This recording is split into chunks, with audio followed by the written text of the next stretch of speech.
Assalamualaikum warahmatullahi wabarakatuh. Perkenalkan, nama saya Rika Febria Pitaloka dari Universitas Islam Blitar dan dua rekan saya yaitu Gistinia Rininda dan Sandi Triwijaya. Di sini kami akan mempresentasikan tugas UTS kami pada mata kuliah Data Mining.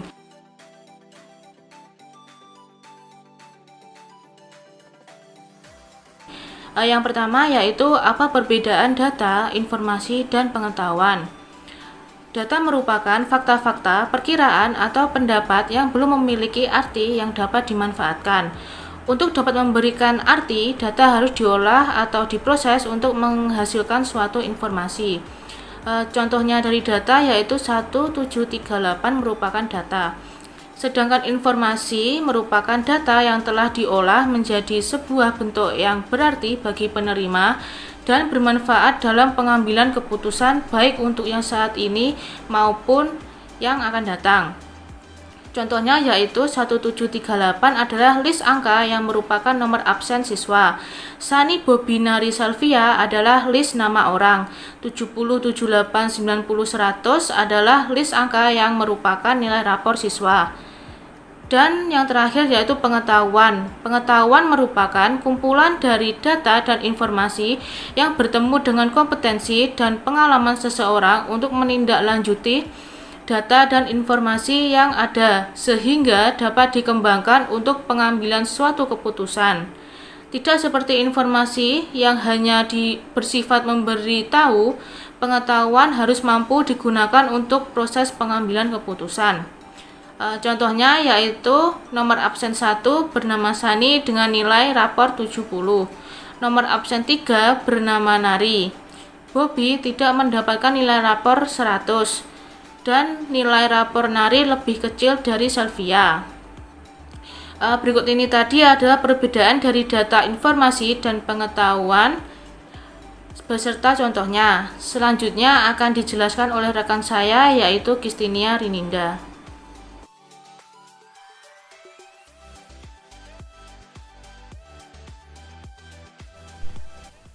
Selanjutnya yaitu langkah-langkah atau teknik dari pre-processing. Teknik pre-processing sendiri adalah teknik yang digunakan untuk mengubah data mentah menjadi ke dalam bentuk format yang mudah dipahami dan efisien. Proses ini penting dilakukan karena data mentah seringkali tidak memiliki format yang teratur. Tahap kerja yang pertama dalam data pre-processing yaitu data cleaning. Dalam tahap kerja ini, data dibersihkan melalui beberapa proses seperti menghaluskan isi data dan menyelesaikan inkonsistensi yang ditemukan. Tahap kerja berikutnya yaitu data integration. Data integration berfungsi untuk menggabungkan beberapa database dan file menjadi satu sehingga menghasilkan sumber data yang besar. Data transformation adalah tahap kerja selanjutnya, yaitu berfungsi untuk menormalisasikan data dan agresi data. Data agresi transformation biasanya digunakan untuk mengubah data dalam bentuk yang sesuai dalam proses data mining. Tahap kerja terakhir dalam data pre-processing yaitu data reduction. Dalam tahap kerja ini digunakan untuk menangani dan mengurangi jumlah data yang besar atau berlebihan namun tetap mempertahankan kualitas dari analisis data.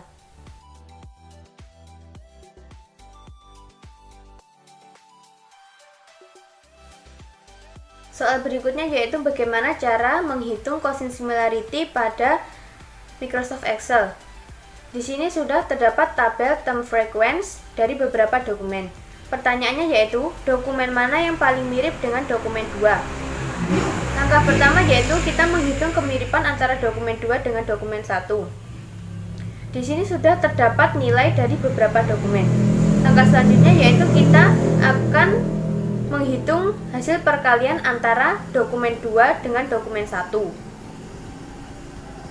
Di sini kita akan mengalihkan 8 dikali 10 dengan rumus sebagai berikut ini. Berikutnya juga begitu. 30 kali 15 mendapatkan hasil 450. Ketika sudah mendapatkan hasil perkalian semuanya ini, maka akan kita lakukan penjumlahan dan mendapatkan hasil sekian. Tahap selanjutnya yaitu kita akan menghitung kuadrat X, di mana kuadrat X di sini adalah dokumen 2. Pada rumus terdapat B10 pangkat 2 di mana B10 adalah sel B10 adalah angka 8. Maka di sini B10 pangkat 2 adalah hasilnya 64. Seterusnya juga begitu, sama saja. Kemudian kita jumlahkan. Setelah mendapatkan hasil penjumlahan, akan kita akarkan dengan rumus seperti berikut. Selanjutnya yaitu kuadrat Y, di mana kuadrat Y di sini adalah dokumen 1. Di sini terdapat sel B11, di mana sel B11 adalah 100. 10, maksud saya 10. Maka hasilnya 100. Di sini juga begitu, kemudian kita jumlahkan dan kita akarkan mendapatkan nilai sebagai berikut. Untuk menghitung SIM D2 dan dengan D1 yaitu dengan rumus sebagai berikut ini. Di mana XY ini adalah hasil perkalian atau penjumlahan yang telah dihitung tadi.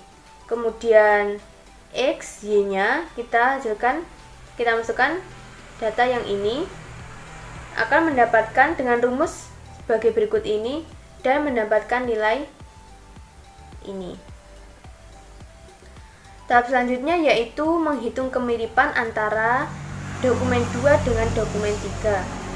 Sebenarnya perhitungannya sama, hanya saja beda dokumen di sini dokumen 2, di sini dokumen 3. Yang membedakan adalah kuadrat Y, di mana kuadrat Y adalah dari dokumen 3. Kita lakukan perhitungan dan mendapatkan hasil nilai sebagai berikut setelah dijumlahkan.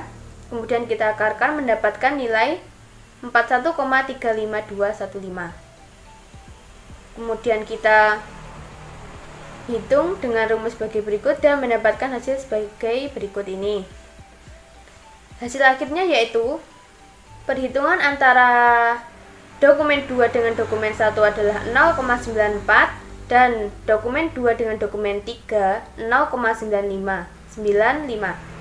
Maka kemiripan antara ketiga dokumen tersebut dengan dokumen 2 yaitu dokumen 3, karena kita akan mengambil nilai yang mendekati angka 1. Selanjutnya yaitu codingan dari perhitungan tabel frekuensi Gaussian similarity dengan menggunakan bahasa pemrograman Python. Pertama-tama kita import library yang akan digunakan, yaitu library numpy snp dan from numpy.linux import nom. Setelah itu mendefinisikan dokumen yang ada pada tabel frekuensi tersebut. A didefinisikan sebagai dokumen 1, B dokumen 2, dan C dokumen 3. Setelah itu kita memasukkan data dari setiap dokumen tersebut, yaitu dokumen 1 sama dengan np.array 10,12,8,15,20, dan untuk dokumen 2 np.array 8,13,6,30,21, dan untuk dokumen 3 np.array 9,14,7,22,30.